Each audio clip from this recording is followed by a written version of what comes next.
Alright, 1998 Mercury Sable. This one, the battery's going dead, so immediately he was recommended to replace the battery. Well, he then went to one of these places where they checked his charging system and his starting circuit and made sure that that's good, all for free, and that checked good. So they told him that he has to come to an electrical specialist after that. And I guess that's me. You know, we're going to do our best to live up to that. So the first thing we're going to do is we're going to get our meter, and we're going to turn it on to milliamps setting, and we're going to set up our leads properly. See, yes, that's good. Always check the fuse. The internal fuse is not blown when you do this. You don't know if that may have happened when you weren't looking.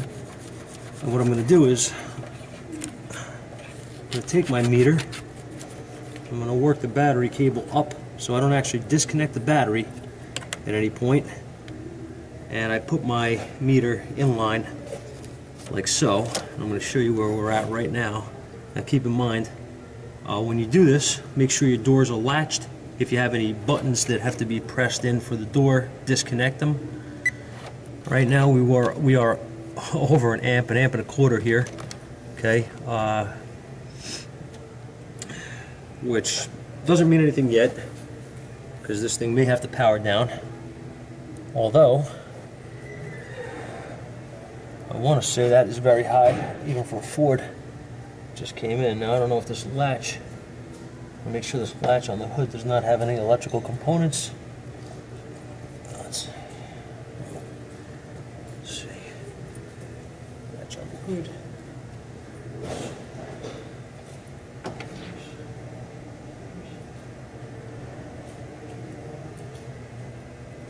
Let's go inside.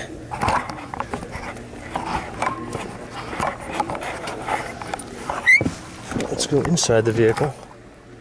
Take a quick look around. That's interesting. Why is that? What is that?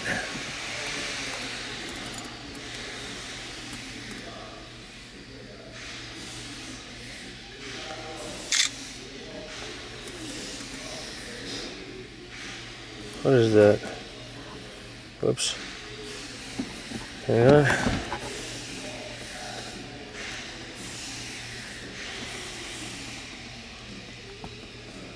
Can't tell.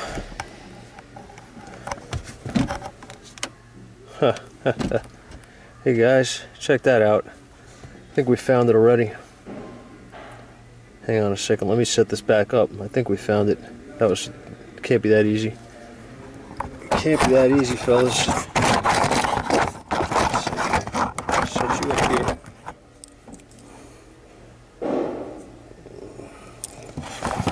here. This is one of the hardest things that I have to do, is to put a try to get a view of the camera with you guys.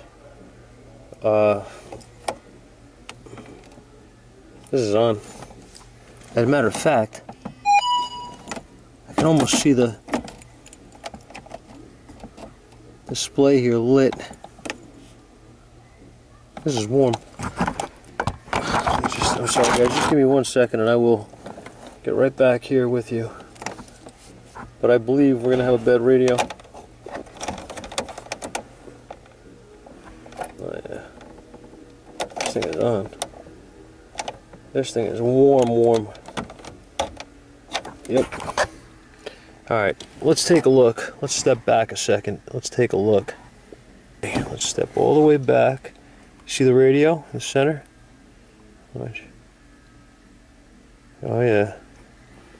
Heater and radio system here is warm. Alright. How can we confirm that? Well, we could disconnect the radio. That's simple enough. The other thing we can do is we can get our amp hound and we can check the circuit and see if that's the circuit that's drawing. Either way, we're going to have to do something to verify it. There's the key. Let's lose that. That's a Mustang. Look through the thermal imaging. Cold as ice, baby. Alright. So how do we want to do this?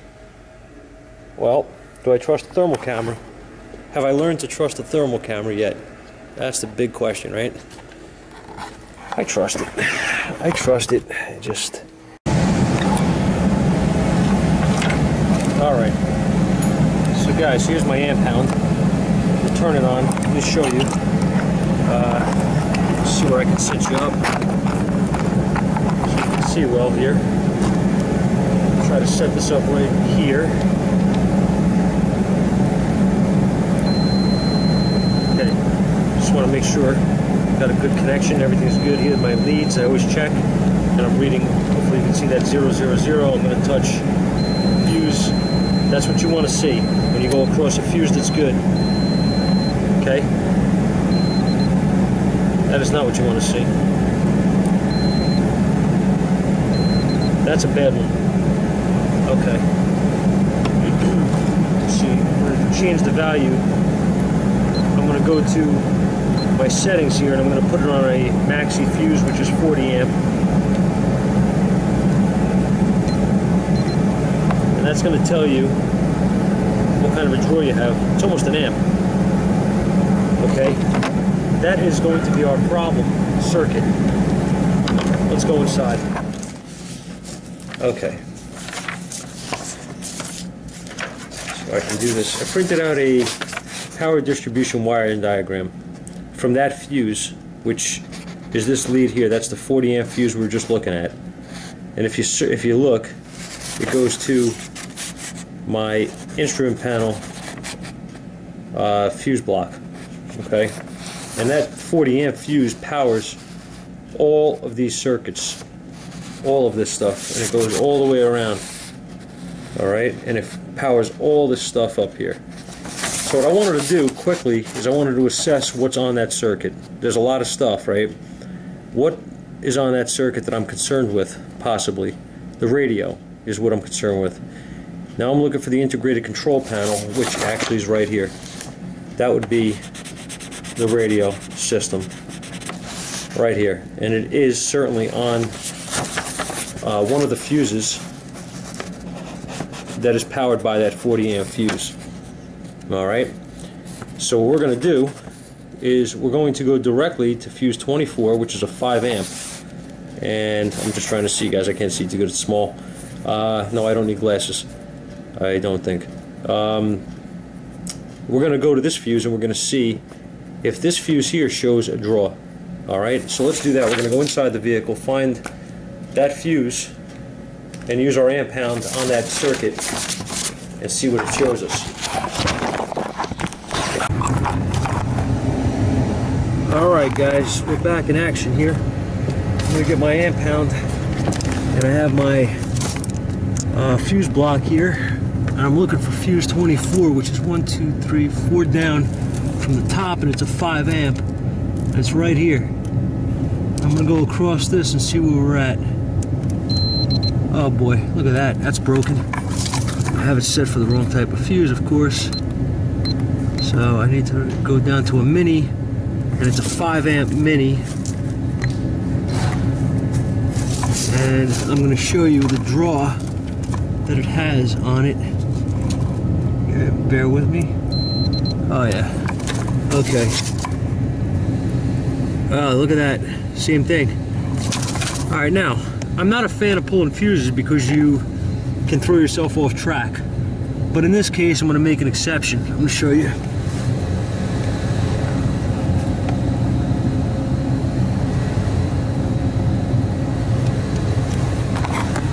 What I want you to focus on is my meter. I'll do the heavy lifting here.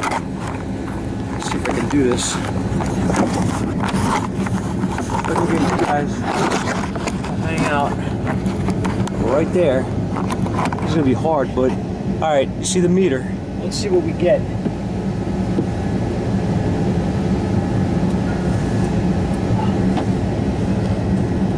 Still got a draw.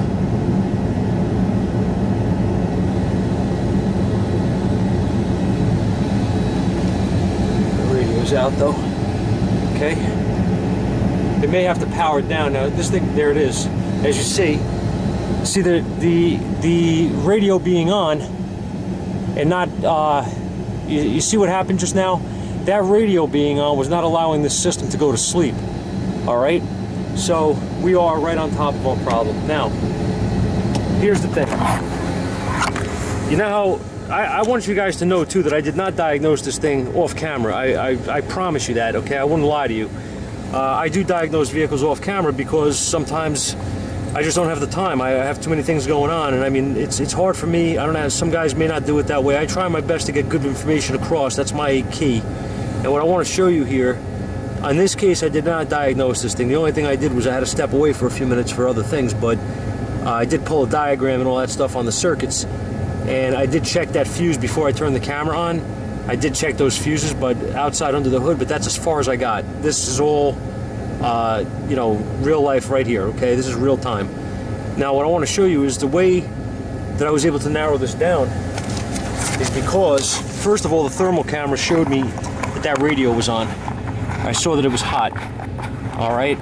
So knowing that, I already had direction, okay? I knew kind of where I was going. I could have pulled the radio, but I like doing things according to procedure just because of the fact that I don't like cutting corners. That's it. It's taken me a few minutes longer this way, but you know what? I'm going to make sure that I diagnose this car right, and I'm not going to have a mistake, okay? So what I'm doing, what I did was I obviously knew the 40 amp fuse number 1 from the underhood fuse block had my circuit on it somewhere that was the problem.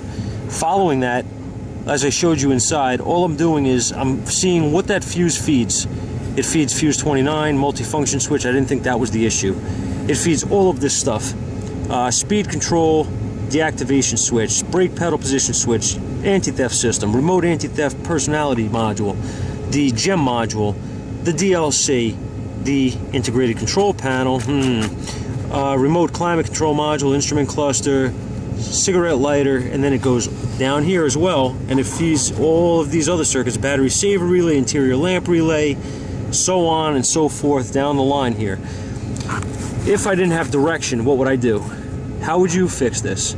Would you start unplugging each one of these modules till you came across hopefully the right one? Okay. How long would that take you to do? Do you know where these modules are? Do you know what it might take to get to these things? You know, I mean, okay, the luggage lamp, well, we could get to that pretty easy. The power antenna, I don't know. I don't know where that's at. The light sensor amplifier, where's that? The trunk ID, trunk lid release relay. Well, we could probably dig that out real easy. Lighter, yeah, probably could get to that, I guess, right? Yeah, it's somewhere over here. I don't know. Whatever. My point, guys, is that you would take forever to open up this thing and get into all this crap and disconnect it. This way, you're not going to take forever. You're going to get right to the point of the problem. And I'm going to spend more time talking here than I did diagnosing this car, right? Okay, so here's my next move. I know for a fact my circuit that's shorted. At this point, do I know it's absolutely the radio 100%? Yes, I do. Okay, I'm confident, but do we really know? Here's why I'm asking you. Fuse 24 is this fuse here. All right. Remember what I was talking about fuses in the other video? See the white? See that? It says 5. You could clearly read it. These are good fuses. It feeds the integrated control panel. It also feeds the remote climate control module and the instrument cluster. Is there a possibility, guys, that I have the wrong module that's shorted? That's on. I don't think so, but there is a possibility, isn't there? Because that fuse is out, so I'm killing this whole circuit. I'm killing all 3 of these. So now I want to be 150% sure. What am I going to do? Well, I'm going to go to the radio. Hang on. All right, ladies and gents, we're back. I know I never left, right? Okay, I put my fuse back in. All right? So now what I'm going to do is I'm going to take you and I'm going to set you up right here so you can actually see what I'm doing. I'm going to hang this. This is not going to end well. I'm going to be buying a windshield. That ain't no good. Okay. I'm trying to do this where the light isn't going to affect you guys too much and you can still see. I'm sorry, it's hard filming this stuff sometimes, fellas. I'm going to break out my my set here. This is the one for the Ford. I miss when things were easy, guys. I miss it. I miss it.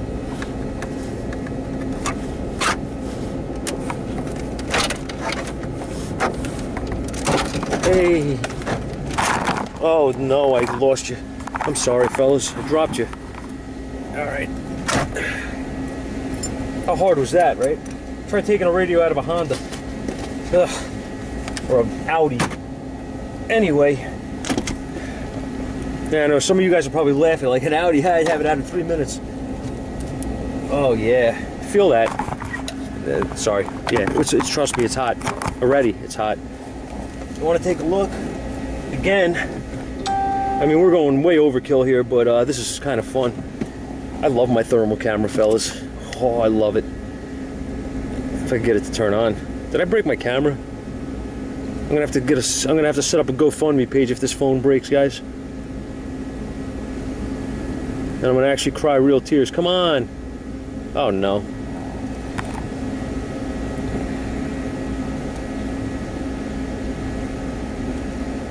What did I do? Oh, that's right. Okay, I got you. My fault. I think. Yep, my fault. Here we go. Alright, let's get the light away here. Let's get you guys in the camera frame.